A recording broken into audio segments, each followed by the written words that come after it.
kita kena hidupkan suasana bantu-membantu, ta'awun di kalangan kita, sama ada personal kita di peringkat jiran, di peringkat masyarakat setempat, komuniti, dalam negeri, bahkan dalam negara. Kita kena wujud bahkan di peringkat global. Sebenarnya baru selesai isu Palestin dan lain-lain.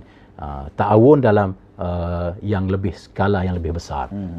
Yang kedua, kita seluruh pemimpin rakyat hendaklah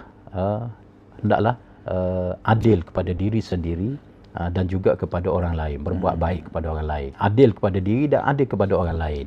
Dan mestilah bercakap tadi, apabila kita adil, kita akan mengikut acuan yang betul. Kita tak akan bercakap sembrono ataupun tanpa apa-apa fakta-fakta yang betul. Jadi kita letakkan, kita mesti berlaku adil. Termasuklah di peringkat rakyat juga, hendaklah menilai sesuatu berita itu dengan adil. Jangan tengok apa satu berita tersebar, kita terus tengok berita tak betul kepada kerajaan, dikeluarkan oleh satu sahaja berita. Jadi kita terus membuat tambahan tak betul. Kita kena selidik lagi supaya kita pastikan bahawa berita yang kita tersebar ataupun yang kita baca, yang kita dengar itu adalah betul-betul benar. Bukan berita yang tidak betul, tapi kita percaya, kita sebar kepada orang lain, menjadikan berita yang tidak betul itu betul. Jadi jangan begitu, jangan kita melebarkan naratif-naratif yang tidak betul menjadi betul. Jadi kita akan menambah dosa kepada diri kita. Jadi hendaklah betul-betul, dalam istilah Arabnya tabayun lah. Maknanya kita hendaklah kena pasti. Jadi berlaku adil juga untuk menilai berita tersebut. Dan yang akhirnya saya nak sebut, nak mengajak kepada seluruh kita lah, baik pemimpin, baik rakyat, kita hendaklah fikir masa depan negara kita. Kita nak pastikan negara kita ini negara aman, makmur, damai, tidak diganggu gugat oleh kuasa asing. Jadi oleh kerana itu, kita tidak boleh untuk berperang, bergaduh, khususnya di peringkat pemimpin-pemimpin di Putrajaya, pemimpin-pemimpin di negeri. Bagaimana untuk kita memastikan ada keharmonian dan keamanan dalam mentadbir.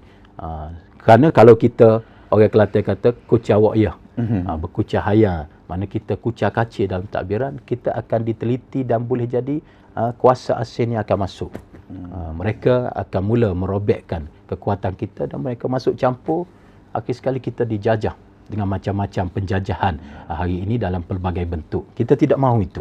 Dia bahaya kepada negara, negeri kita, bahkan generasi masa depan, generasi kita nanti.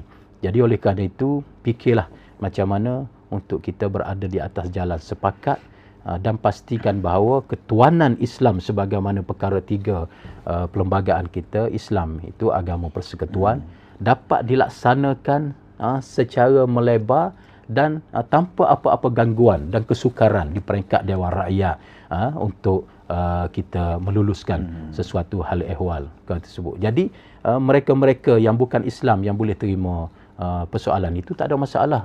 Tetapi yang ekstrim, yang ni kita tidak boleh angkat mereka sebagai pemimpin yang berada di peringkat parlimen dan juga persekutuan. Kerana dia boleh menyusahkan pelaksanaan-pelaksanaan yang dituntut oleh Islam, dan kita majoriti dalam negara Malaysia ini.